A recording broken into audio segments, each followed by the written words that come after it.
എല്ലാ സുഹൃത്തുക്കൾക്കും നമസ്കാരം. ഇന്നത്തെ വീഡിയോയിലൂടെ വളരെ സിമ്പിളായിട്ടുള്ള കാര്യമാണ് ഞാൻ പറയാൻ പോകുന്നത്. നിങ്ങൾ വിചാരിക്കും എന്ന് സിമ്പിളല്ലേ പറയുന്നത്, ഇന്ന് സിമ്പിൾ തന്നെയാണ്. പക്ഷേ നിങ്ങൾക്ക് എല്ലാവർക്കും അറിയാവുന്നതുമാണ്. ഞാനിത് ഈ വീഡിയോയിലൂടെ ഒരു ഓർമ്മ പുതുക്കൽ മാത്രമേ ഉള്ളൂ കേട്ടോ. കാരണം ആ വിഷയത്തിൻ്റെ പേരാണ് നമ്മളും ചൂടുകാലവും, വി ആൻഡ് സമ്മർ. ഇതെല്ലാവർക്കും അറിയാവുന്ന കാര്യമല്ലയോ. പക്ഷേ പ്രശ്നം അതല്ല. എക്സ്പെർട്ടിൻ്റെ അഡ്വൈസ് അനുസരിച്ചിട്ട് ഈ വർഷത്തെ ചൂട് 1 ഡിഗ്രി തൊട്ട് 2 ഡിഗ്രി സെൽഷ്യസ് വരെ കൂടുമെന്നാണ് പറയുന്നത്. അപ്പോൾ എന്ത് സംഭവിക്കും? എല്ലാ ലിവിങ് ഓർഗാനിസത്തിനെയും ജീവിതത്തെ ബാധിക്കും. പർട്ടിക്കുലർലി ഹ്യൂമൻ ബീയിങ്, മനുഷ്യർക്കാണ് ഏറ്റവും വലിയ ബുദ്ധിമുട്ട് വരുന്നത്.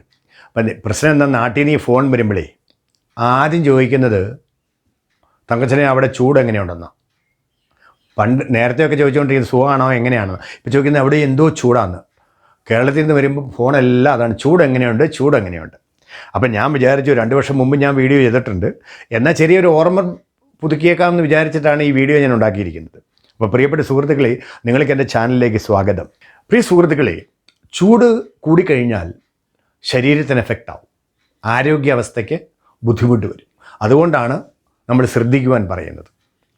കാരണം 1 ഡിഗ്രി തൊട്ട് 2 ഡിഗ്രി വരെ ചൂട് കൂടുന്നു. കേരളത്തിൽ പ്രത്യേകിച്ച് മോയ്സ്ചർ കണ്ടൻറ്റ് ഉള്ളതുകൊണ്ട് അവിടെ കൂടുതൽ എഫക്റ്റ് ആവും. ഇടയ്ക്കിടയ്ക്ക് മഴ പെയ്യുന്നുണ്ട്. പക്ഷേ മഴ പെയ്തു കഴിഞ്ഞ ശേഷം പകൽ ഭയങ്കര ചൂടാണ്. അപ്പോൾ നമ്മളും ശ്രദ്ധിച്ചാൽ മതി. ആദ്യമായിട്ട് ശ്രദ്ധിക്കേണ്ടത് നമ്മുടെ ഡൈജസ്റ്റീവ് സിസ്റ്റം സിസ്റ്റമാറ്റിക്കായിട്ട് കൊണ്ടുപോകണം. ഈ ചൂടിൻ്റെ എഫക്റ്റ് വരുന്നത് എവിടെയാണെന്നറിയോ? നമ്മുടെ ദഹന പ്രക്രിയയിലാണ്. ഡീഹൈഡ്രേഷൻ ആവും. അപ്പോൾ എന്ത് ചെയ്യണം? നമ്മളുടെ ദിനചര്യത്തിൽ ഒരല്പം ചേഞ്ചസ് മാറ്റിയാൽ മതി. എന്താ ചേഞ്ചസ്? കഴിക്കുന്ന ആഹാരം ഒന്ന് കൺട്രോൾ ചെയ്യൂ. അവിടെ എന്താ വേണ്ടത്? വെള്ളത്തിൻ്റെ മാത്രം കൂടുതലുള്ള വെജിറ്റബിൾസ് ഉപയോഗിക്കുക. വാട്ടർ കണ്ടെയ്ൻ കൂടുതലുള്ള ലൈറ്റ് ഫുഡ് ഉപയോഗിക്കുക. ലീഫി വെജിറ്റബിൾസ് ഒത്തിരിയും വെജിറ്റബിൾ മാർക്കറ്റിൽ കിട്ടുന്നുണ്ട്. ഇന്ന് സൂപ്പർ മാർക്കറ്റും അതുപോലെ എല്ലാ മാർക്കറ്റിലും നമുക്ക് മത്തങ്ങ വാട്ടർ കണ്ടെയ്ൻ ഉണ്ട്. നമ്മുടെ വാഴയ്ക്ക, വെള്ളരിക്ക, ചൊരയ്ക്ക, പടവലങ്ങ, അതുപോലെ തന്നെ വഴുതനങ്ങ, ധാരാളം ഐറ്റംസ് നമുക്ക് വാട്ടർ കണ്ടൻറ് ഉണ്ട്. അതുപോലെ തന്നെ ലീഫി വെജിറ്റബിൾസ് ഉണ്ട്, ഇല്ലേ? നമുക്ക് മുരിങ്ങയുടെ ഇല കിട്ടുന്നുണ്ട്, ചീരയില കിട്ടുന്നുണ്ട്, മേത്തിയുണ്ട്, പാലക്കൊണ്ട്, ഒത്തിരി സാധനങ്ങൾ ഇന്ന് കിട്ടുന്നുണ്ട്. ഇത് വാങ്ങിച്ച ശേഷം മുളകും മസാലയും കുറച്ചുപയോഗിച്ചിട്ട് ആഹാരം ഉണ്ടാക്കി കഴിക്കണം.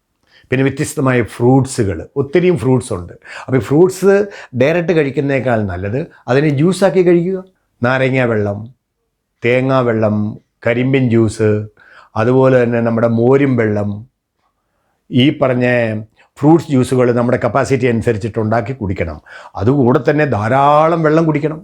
നമുക്ക് ദാഹിക്കുന്നില്ലേലും നമ്മൾ വെള്ളം കുടിച്ചുകൊണ്ടിരിക്കണം. ഇല്ലെങ്കിൽ എന്ത് സംഭവിക്കും? നമുക്ക് ഇമ്മ്യൂണിറ്റി സിസ്റ്റം ഡിസ്റ്റർബ് ആവും. നമുക്ക് എന്തോ പറ്റും? തലകറക്കം വരും, ക്ഷീണം വരും. അതുപോലെ ചില സമയത്ത് നമുക്ക് സൂര്യാഘാതങ്ങൾ ഏൽക്കുന്നുണ്ട് ഇപ്പം. അപ്പോൾ ഇതൊന്നും നമുക്ക് സംഭവിക്കാതിരിക്കണമെങ്കിൽ പിന്നെ ചൂട് സമയത്ത് ഒത്തിരി അസുഖങ്ങൾ വരുന്നുണ്ട്, അല്ലേ?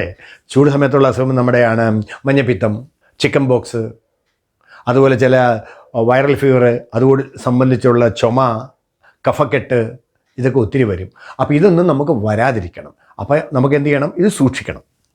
പിന്നെ ഫ്രൈഡ് ഐറ്റംസ് ഉണ്ടല്ലോ, ഡീപ് ഫ്രൈഡ് ഐറ്റംസ്, പിന്നെ പൊറോട്ട, ഇറച്ചി, മീൻ, ഇവ കാര്യങ്ങളൊക്കെ ഒന്ന് കൺട്രോൾ ചെയ്യണം. ചായയും കാപ്പിയും കുടിച്ചില്ലെങ്കിലും കുഴപ്പമൊന്നുമില്ല. അവിടെ എന്ത് ചെയ്യണം? നമുക്ക് മറ്റുള്ളതായ ലൈറ്റുള്ള ആഹാരങ്ങൾ, അതുപോലെ തന്നെ ഈ പറഞ്ഞ പോലെ ജ്യൂസും വെള്ളവും കുടിച്ചു കഴിഞ്ഞാൽ നമുക്ക് കുറച്ച് സമാധാനം കിട്ടും. പിന്നെ കൂടുതലും നമ്മൾ വിശ്രമിക്കണം. വിശ്രമിച്ചില്ലെങ്കിലും ബുദ്ധിമുട്ടാണ്. കാരണം നമ്മുടെ വീട്ടിലെ പല രീതിയിലുള്ള ആൾക്കാരുള്ളത്, പ്രായമുള്ളവരുണ്ട്, പ്രായം കുറഞ്ഞവരുണ്ട്, രോഗികളുണ്ട്. അവരെയൊക്കെ നമുക്ക് സൂക്ഷിക്കേണ്ടതാണ്. പിന്നെ ഈ ഒരു 11 മണി തൊട്ട് ഏകദേശം ഒരു 3, 3:30, 4 മണി വരെ പുറത്തിറങ്ങാതിരിക്കണം. അപ്പോൾ നമ്മൾ നമ്മുടെ ശരീരത്തെ സൂക്ഷിക്കണം. അപ്പോൾ നിങ്ങൾ പറയും ജോലിക്ക് പോകണ്ടേന്ന് ചോദിക്കും. ജോലിക്ക് പോകണം. അപ്പോൾ എന്ത് ചെയ്യണം? കോട്ടൻ്റെ വസ്ത്രം ധരിക്കണം, ലൂസായിട്ടുള്ള വസ്ത്രം, നല്ല കോട്ടൻ്റെ സ്കാർഫ് ഉണ്ടല്ലോ, അത് നല്ലോണം കെട്ടിക്കൊണ്ട് പോകണം. ചെവിക്കകത്ത് ചൂട് കാറ്റ് അടിക്കരുത്. അപ്പോൾ ഈ കാര്യങ്ങളൊക്കെ ഒന്ന് ജസ്റ്റ് ഒന്ന് നമ്മൾ ശ്രദ്ധിച്ചു കഴിഞ്ഞാൽ നമുക്ക് 2-3 മാസം കുഴപ്പമൊന്നും വരില്ല. അപ്പം ഇത്രേ ഉള്ളൂ. നമ്മുടെ ആ ഡെയിലി റൊട്ടീന് നമ്മൾ സ്വയമായിട്ടൊന്ന് തിരുത്തണം.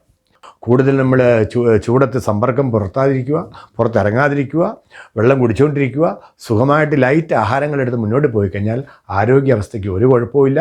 ഈ ചൂടുകാലമല്ല, ഇനി വരാൻ പോകുന്ന ഏത് ചൂടുകാലമാണെങ്കിലും നമുക്ക് നല്ല റെസിസ്റ്റൻസ് ഉണ്ടാക്കി നമ്മളതിനെ പ്രതിരോധിക്കും എന്ന് ഞാൻ പറയുന്നു. അതിനാൽ ഈ വീഡിയോ ഇഷ്ടപ്പെട്ട് കഴിഞ്ഞാൽ മറ്റുള്ളവർക്ക് ഷെയർ ചെയ്യുക. അടുത്ത വീഡിയോയുടെ കൂടെ പെട്ടെന്ന് കാണാം. നന്ദി, നമസ്കാരം.